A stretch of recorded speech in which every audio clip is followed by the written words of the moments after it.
এই কালাই শাকটা অনেক বড়লোকি শাক বলা হয়। এটা প্রসেস করতে অনেক কষ্ট হয়। এরপর দিয়ে দেবো কুচু কুচু করে কেটে রাখা কালাই শাক।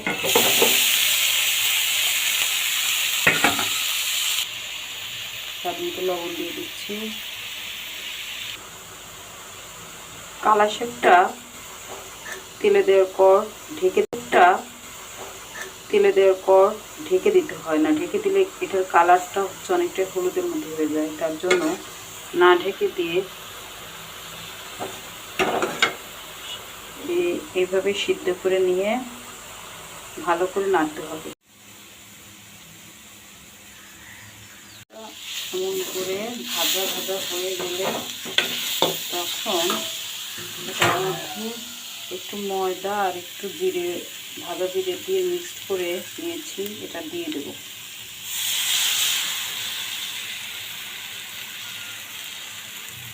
করে নেড়ে নেব।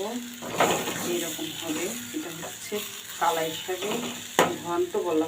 তৈরি হয়ে গেল নিরামিষ কালাই শাকের ঘন্ট। আর ভিডিওটি দেখার জন্য ধন্যবাদ।